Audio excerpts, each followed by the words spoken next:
Hey everybody, my name is Alexis Marin and I am a registered drama therapist, a life coach, and a speaker. I do an exercise with my clients and it's called the role card exercise because in drama therapy we have a theory, it's called role theory, and basically it's that in our lives we are constantly playing a series of roles. And those roles change based off of the events that are happening in our life, how we respond to outside stimuli, the people that we're around, and we have a set of roles that are more in line with who we are at our core. And then we have roles that we play that tend to take us away from who we truly believe that we are. Inside of this role card exercise, there's a set of a role repertoire, as we call it, of about 24 different types of roles. You can think of them kind of like archetypes. And in the set, there is a role of confused person, and there is a role of lost one.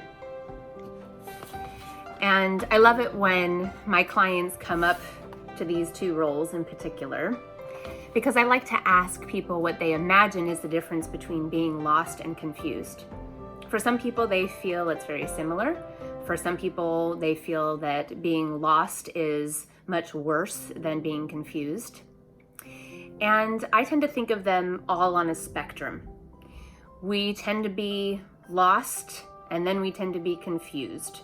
Lost is broader. To me, being a lost one means that you have nothing to calibrate yourself against. So I like to think of it like if you are a lost person and you come up to the edge of the forest, you're not going to see any path at all. The trees are going to be so tall that you're not going to be able to see the sky to navigate with the stars or the sun. You're not going to be able to tell what is your true north. If you are a confused person, you come up to the edge of that same forest and you're going to see two paths potentially. Or you'll see one path, but you also have the ability to see up to be able to calibrate yourself against where you believe true north is.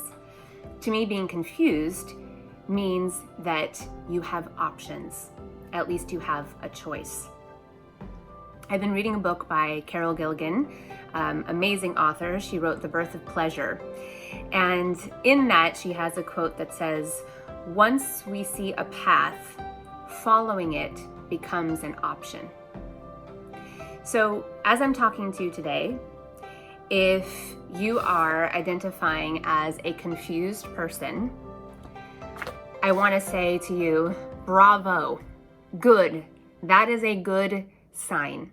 It is good to be confused because it means that you have things that you are trying to figure out for yourself. You're getting clearer on, should I choose this or should I choose this? Does this bring me joy or does this bring me joy? Does this bring me closer to my purpose or further away from my purpose? So confused is okay. It is a beautiful option for us humans to say, I don't know what to do. I'm confused. But underneath all of that is, I don't know what to do because I have choice. There's always choice. It doesn't mean that you're choosing between two things that you love. Sometimes it means you have to choose between two difficult things, but you do have choice. Now, on the other hand, if you are identifying as lost, the work there that needs to be done for yourself is to find something to calibrate yourself against, something to steel yourself against. You need to find something grounding so then you can navigate around that. And either way, whether you're feeling confused or lost right now, I know that a lot of us can relate to feeling both of those things, or at least one of those things, recently this year. And I know this week in particular, between Christmas and New Year's, was a lot of floundering, a lot of I don't know what to do with my time. Things are open, things are not open, things are still not open. What do I do with myself? And this is a great time to be contemplating all of those different things. And in actuality, I want you to be confused, because when you feel confused, it forces you to dig down into your moral code and to find out what is most important to you at any given time. So remember, that quote from Carol Gilligan is, once we see a path, following it becomes an option. So you just gotta find the beginning of the path. You don't have to know what's at the end. You don't need to freak yourself out about that, but just try to find the beginning of that path. Try to find a star, try to find a grounding factor, and you can just put one foot in front of the other, because this is a 24/7, day-by-day process for all of us. And if you go into 2021 and you're confused, great. What a blessing. What an awesome place to be. You've got things to think about and choices to make. And I hope that as you go into the new year, you decide to make choices for yourself that continue to uphold what makes you feel well. We want to be well human beings. And you have to decide what the definition of that is for yourself, what it means to be well.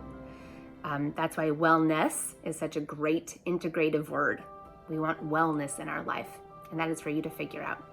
So, Happy New Year to you. Be safe and be happy and healthy and well. And find your path, and then choose to take it. If you would like to hear more from me, you can subscribe to my YouTube channel, and you can also visit me on my website at www.alexismarin.com. Thank you for listening this year, and I'll see you next year. Bye.